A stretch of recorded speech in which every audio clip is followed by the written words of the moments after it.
We provide you the platform to turn your dreams into reality. Give wings to your aspirations with KR Mangalam University. नमस्कार, आप देख रहे हैं news nation, आपके साथ मैं लक्ष्मी उपाध्याय। आज बात होगी ट्रंप की ओर से दिए गए उस बयान की, जिसमें उन्होंने कहा है कि इजराइल को ईरान पर हमला करने से मैंने रोका है, क्योंकि हमने कहा है कि हम बहुत करीब हैं फैसले के, बहुत करीब हैं समाधान के। ऐसे में अगर इजराइल की ओर से ईरान पर हमला किया जाता है तो ये जो समझौता है, जो बातचीत है, इसमें बाधा आ सकती है। इजराइल हमला क्यों करना चाहता था? ट्रंप के रोकने की वजह क्या है? समझौता क्या हो रहा है?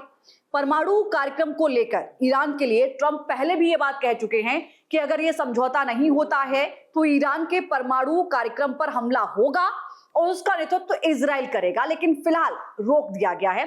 हमारे साथ सुमित जी मौजूद हैं। सुमित जी, ट्रंप के इस बयान के क्या मायने? देखिए लक्ष्मी, ट्रंप के बयान के आप मायने समझिए तो ये इसको आप ऐसे नहीं देख सकते कि इजराइल और ईरान दोनों अलग अलग पेज पर है, ऐसा नहीं है। बिल्कुल, ये ट्रंप का जो बयान है ये उनकी रणनीति का ही हिस्सा है, क्योंकि ट्रंप एक तरह से ईरान पर मैक्सिमम प्रेशर बनाने की रणनीति पर काम कर रहे हैं। तो ट्रंप पहले, आपने जैसे भी बताया कि ट्रंप पहले बोल चुके हैं कि हमला कर सकते हैं। अभी उन्होंने कहा कि हम इजराइल हमला कर सकता था, मैंने रोक दिया। ये उस रणनीति का हिस्सा है कि ईरान पर प्रेशर बनाया जाए ताकि वो who will blink first, ये वाला मामला यहाँ पर चल रहा है, ताकि जो बातचीत चल रही है, 4-5 दौर की बातचीत हो चुकी है, उसमें ईरान जो है इस बात को एक्सेप्ट करे कि हाँ, मैं अपना न्यूक्लियर इनरिचमेंट का प्रोग्राम रोक दूंगा, और ये एक प्रेशर बनाने की बात है, पहली बात।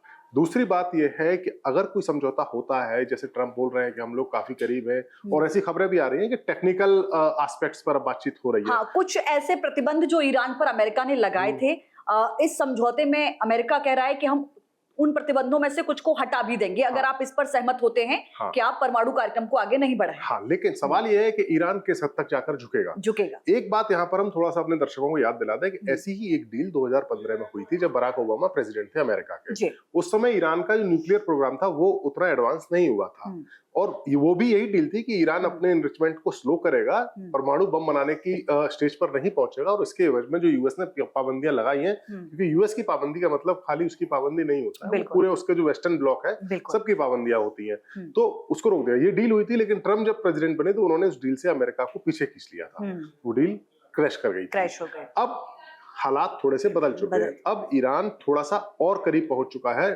परमाणु बम बनाने की। एक छोटी सी टेक्निकल चीज हम और बता दें कि किसी भी परमाणु बम को बनाने के लिए यूरेनियम का एनरिचमेंट होता है, वो 90% तक उसको एनरिच किया जाना चाहिए, तब वो वेपन ग्रेड का यूरेनियम बनता है। ईरान के बारे में जो खबर है वो ये है कि वो 60% तक उसको एनरिच कर चुका है, और उसके पास जितना यूरेनियम है वो उतना है कि 6 परमाणु बम वो बना सकता है। यानी अब ईरान पहले से कहीं ज्यादा न्यूक्लियर बम बनाने के करीब है, नंबर 1। नंबर 2, जो वैश्विक परिस्थिति है इस वक्त वो भी काफी ज्यादा गड्ढमड्ढ में है। एक तरफ से रशिया है जो युद्ध कर रहा है, अमेरिका यूक्रेन में फंसा हुआ है, दूसरी तरफ इजराइल अमेरिका पर प्रेशर बना रहा है कि किसी भी तरीके से ईरान को परमाणु बम बनाने से रोका जाए।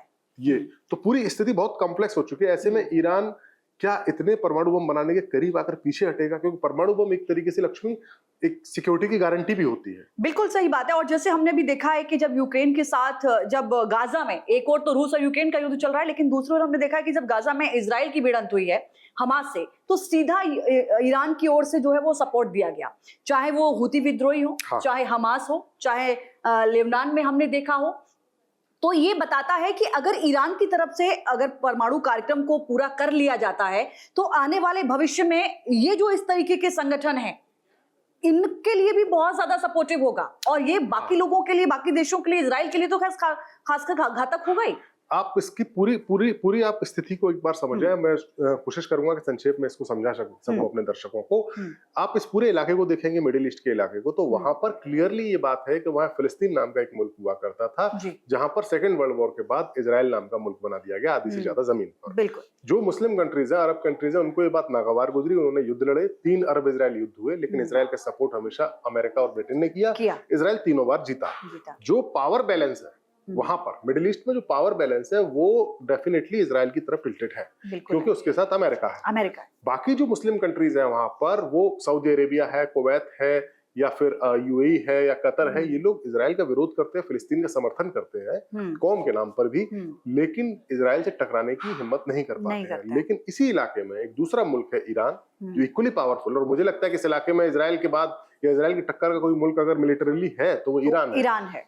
वो एक मुल्क ऐसा है जो कि इजराइल की आंख से आंख मिलाकर उससे बात करने की कुव्वत रखता है। ईरान अमेरिका का भी दुश्मन है, जब से 1979 में इस्लामिक क्रांति हुई है तब से अमेरिका उसका दुश्मन बन चुका है।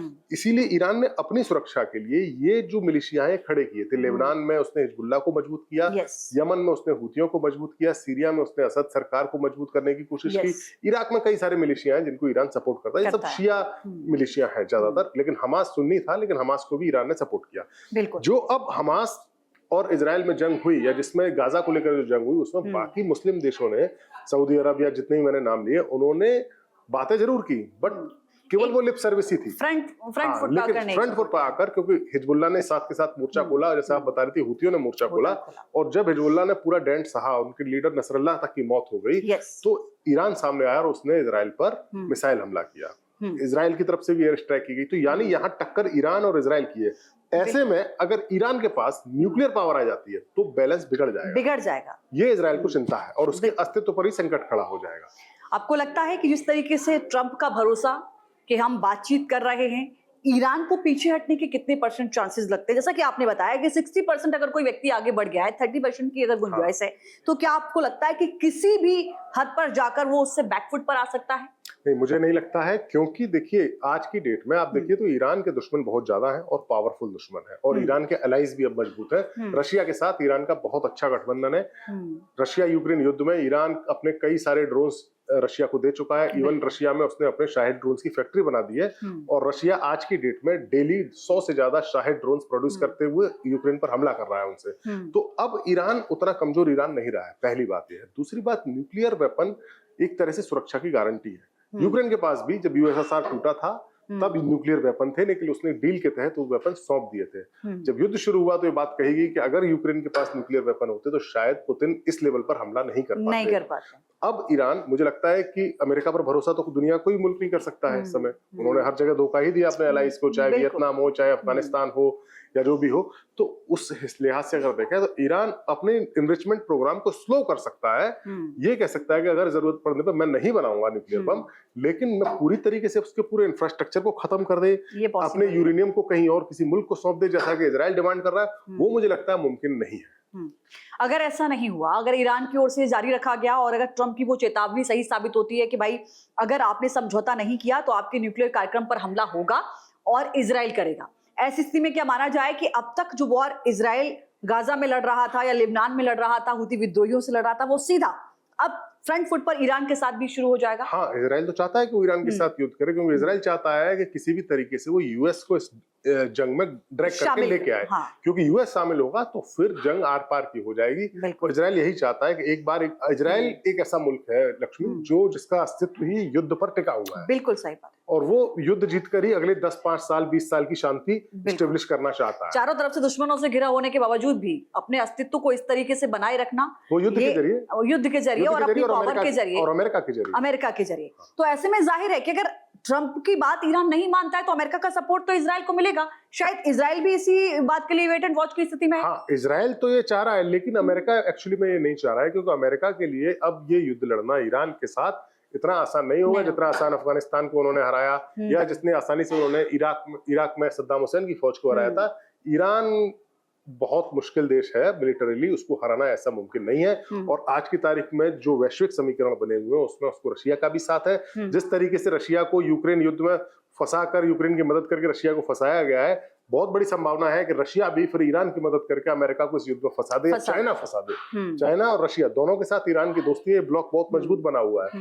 इसीलिए यूएस नहीं चाहता कि वो एक डायरेक्ट कॉन्फ्लिक्ट में वो ड्रैग किया जाए। वो चाहता है बातचीत से नतीजा निकले, लेकिन इजराइल चाहता है किसी भी तरीके से यूएस को इस जंग में शामिल कराया जाए और एक तरह से ईरान की मिलिट्री पावर को 15-20 साल पीछे ले जाया जाए। बिल्कुल, अब देखना होगा कि आगे ईरान और अमेरिका की जो बातचीत है वो कहां पर आकर रुकती है, इजराइल का क्या कदम होता है, इस पर रहेगी नजर। फिलहाल के लिए इतना ही। आप सभी का बहुत शुक्रिया।